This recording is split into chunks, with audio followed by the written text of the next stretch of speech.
Unbroken Q A.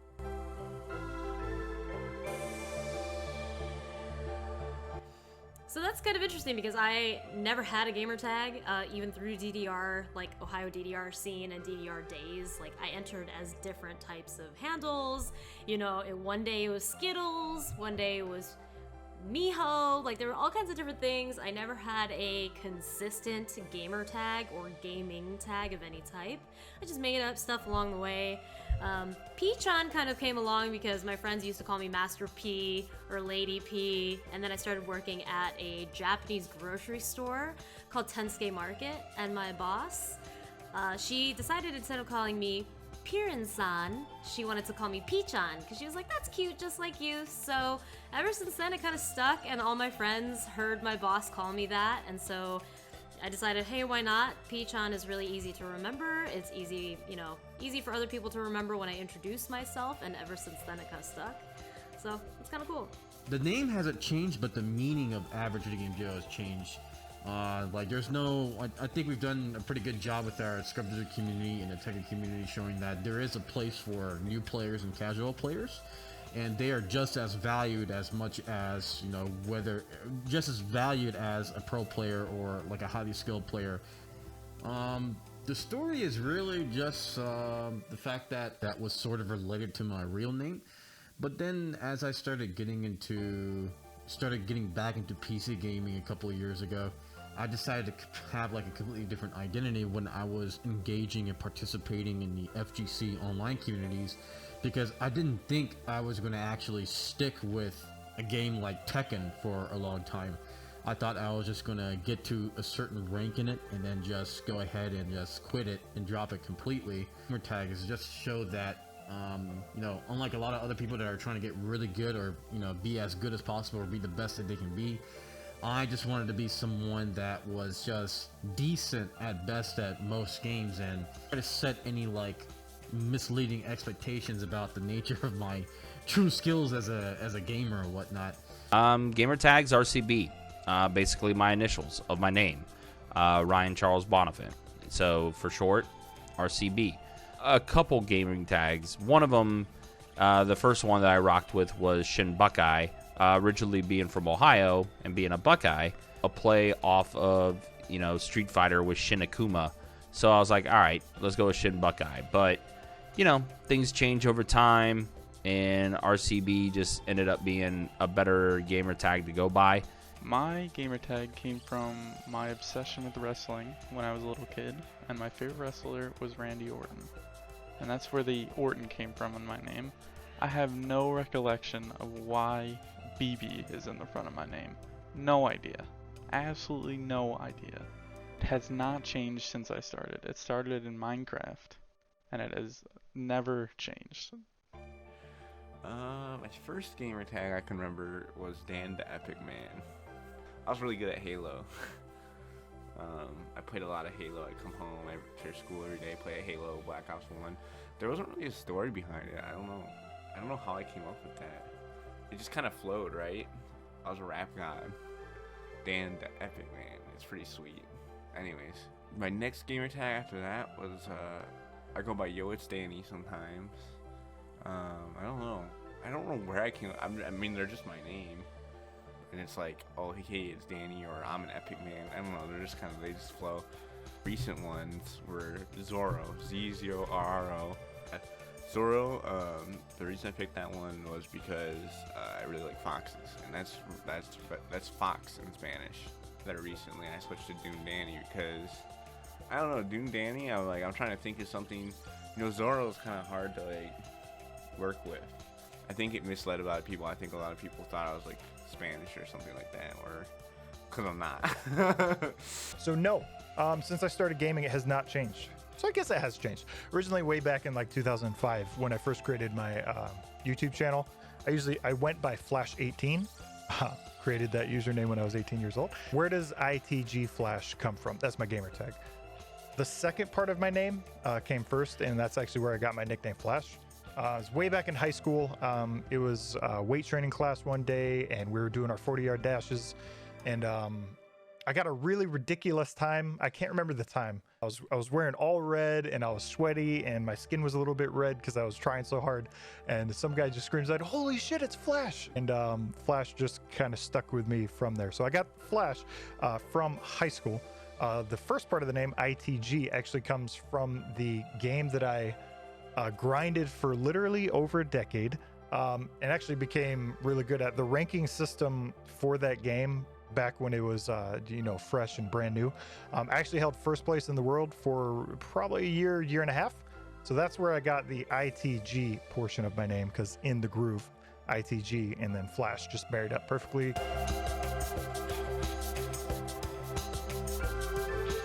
First of all, Ed, he makes me happy as far as the game goes. I've never been a super fanatic for any character I've ever mained in any game until Ed came along.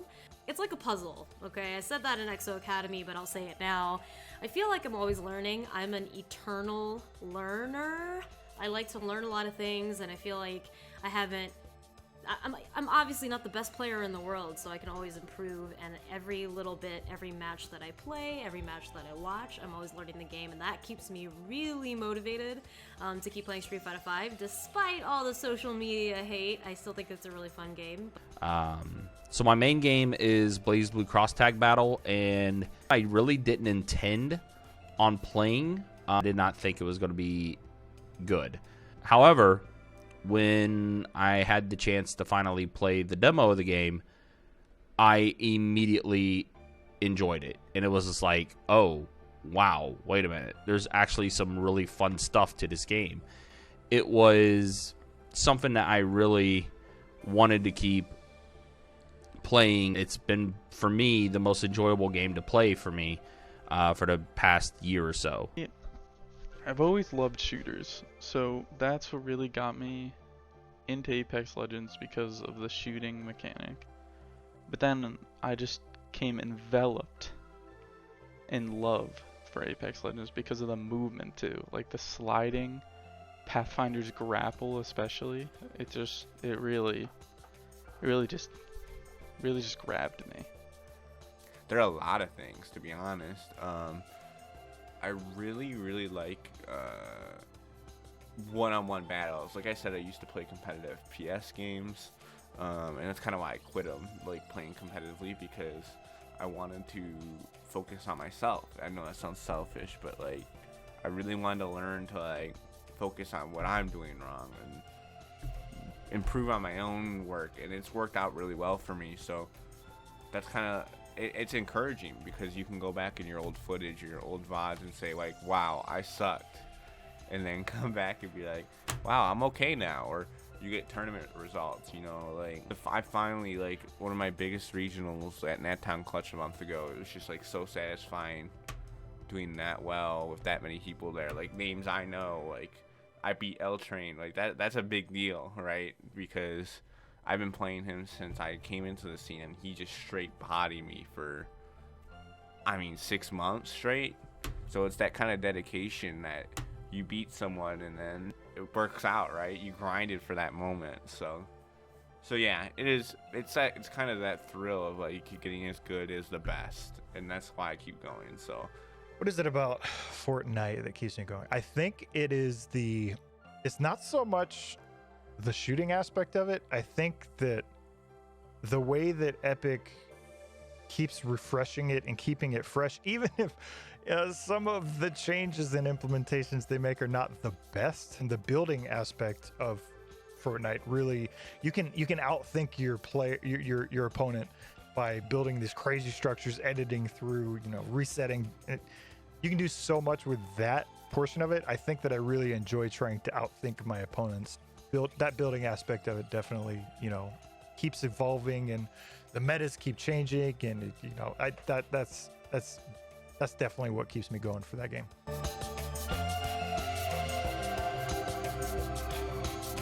Smug hands down. I always think about what streamers I watch, who I watch, like what kind of content I like, and I think Smug actually he's funny, he's personable, he is himself, and that's a huge thing. I think a lot of streamers feel like they need to put on a face, but Smug is just kind of himself. Hands down, Mike ATL from the Tekken House, that hands down is my most favorite streamer on Twitch. I really don't have a chance to really watch a lot of other streamers, but one I will always stop and watch when I see that he's on is Eris. That dude is one of the funniest personalities out there as far as fighting game community is concerned, and he's really, really entertaining to watch with what he does. But I'm gonna have to go with Tim the Tap Man. I feel like he's been just working hard for so long, and he stays consistently hilarious. He is one of the funniest people on Twitch, and he deserves a lot of respect for that. Oh, this is an easy one for me, I think. I think I have two, so I'm gonna cheat. My number one favorite is definitely Avoiding the Puddle, Eris. I love watching him stream. He's funny. He's just naturally funny. I play him sometimes if I can get a good connection to him. And yeah, he's just a funny guy, and I never not laugh at his stream. It just always makes me laugh. So Flophouse King is probably my favorite Tekken streamer, to be honest with you.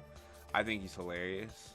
I watch his stream a lot. He's a Raven player from New York, and he's a good guy. I don't know if I have a favorite per se, but I watch a lot of Shroud and I watch a lot of Tfue. So I watch Tfue for his technical skill, and you know, just watching him play, you can learn so much. And then Shroud is just like he's a god. He has god tier aim, and he's just like so monotone and relaxed. And I enjoy both of their senses of humor. I think that's what draws me toward them.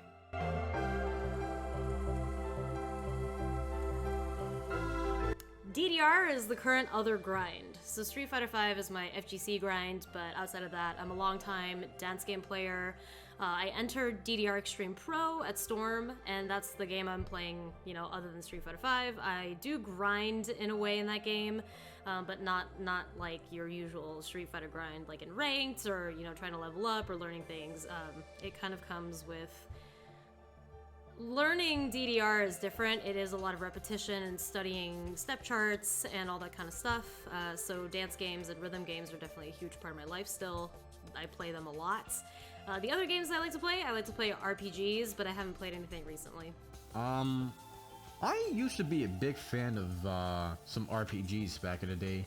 I used to be a big fan of first-person shooters. I remember before I was really into fighting games, I was really into first-person shooters, so games like Counter-Strike Source and Quake 3 Arena were my go-to.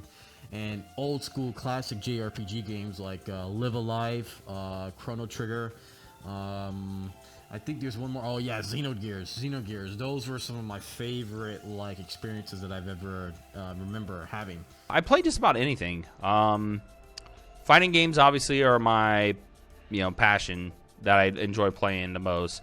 But I do play a lot of the action games. I do play a lot of other games like Resident Evil, Devil May Cry, some RPGs. I played Persona 5, Final Fantasy. So there's a ton of other games that I do definitely play. Growing up, I played a lot of like retro games, like because my brother was really into video games too. So I played like Castlevania, Sly Cooper, Sonic, Mario. Started growing up and playing more games on PC rather than Xbox or older consoles. I played a lot of League of Legends. League of Legends was very competitive for me, and I really enjoyed it. I have like 1,800 hours in that game is CSGO, which I tried to go competitive in. I really spend a lot of time on Tekken. I don't have a lot of other time for other video games, but when I do, I play a lot of shooters. Like I've recently been playing Kingdom Come Deliverance, just a game I can relax with. I'm trying to finish Persona 5, Diablo 3 on the Switch. I like playing that. Like I mentioned before, I play In the Groove 2. It is now kind of like evolved a little bit, but In the Groove 2 is generally what people call it. It's a dance game. It's very much like Dance Dance Revolution. To play Rainbow Six Siege, that took up a good probably 2 years of my life. I play some Battlegrounds, PUBG. I play some PUBG. I play Ring of Elysium. Apex Legends is super fun.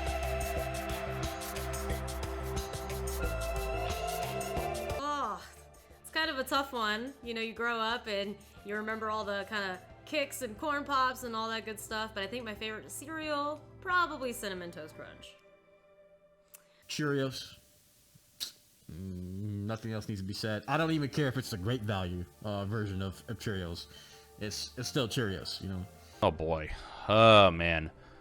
Oh, there's so many cereals to choose from. Cookie Crisp, Honeycomb, Cocoa Pebbles, Cocoa Puffs. It's a lot of good cereal. When I was growing up, it used to be Honey Nut Cheerios because that was like one of the main cereals that was in the house at all times. Now, as I progressively got older, I eat a lot of Cocoa Pebbles, and that shit is the bomb. Let me tell you, the bomb. I actually don't eat much cereal right now. I haven't in a long time, but definitely Cinnamon Toast Crunch. That stuff's so good, man. There's nothing that beats it. I mean, it's just a good flavor. It's really sugary, so it's probably not that great for you, but it's good. That's all that matters. What is my favorite cereal? Interesting question. Favorite cereal has got to be Life cereal. I know I'm like a 10-year-old in a 32-year-old's body. I like Life cereal. Life cereal is definitely my favorite.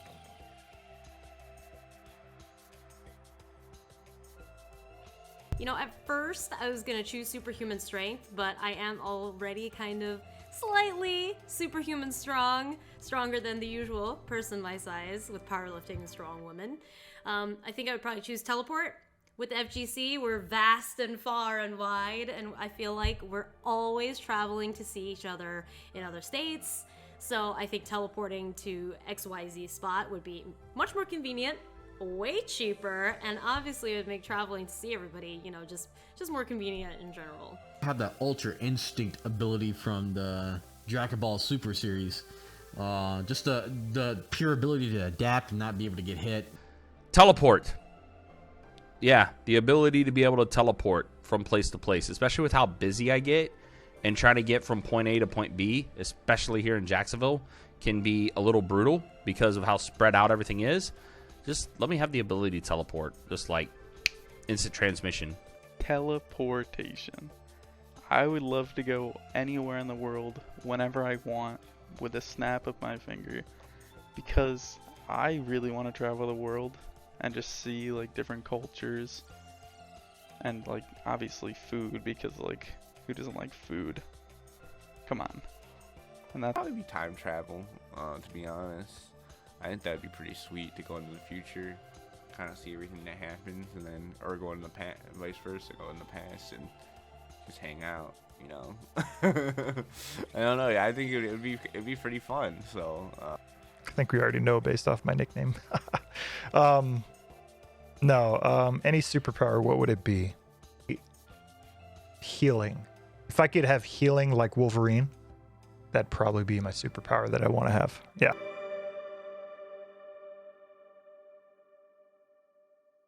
Well, at first I thought I'd be able to take down a horse-sized duck, but they tend to weigh a lot, and I think at least with 100 duck-sized horses, I could either 1, outrun them, 2, confuse them, or, I don't know, they just seem more manageable than one horse-sized duck. Probably 100 duck-sized horses. I don't think they'd be able to outrun me. Why would I want to fight a duck? Ducks are cute. Ducks are awesome. I had a pet duck. I don't want to fight a duck.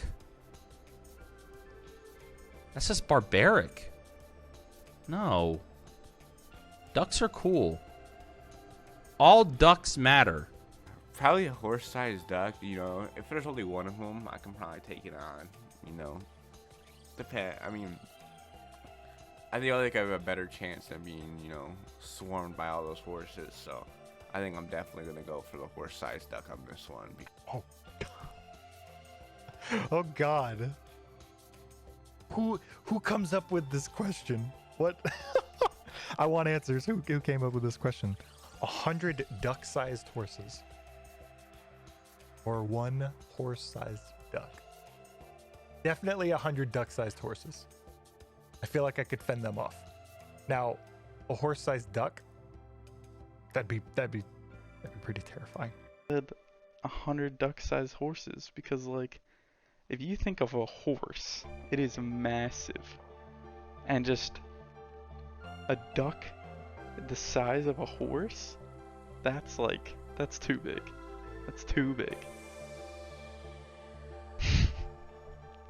Alright guys, that is it for this Q&A, and as always, stay unbroken.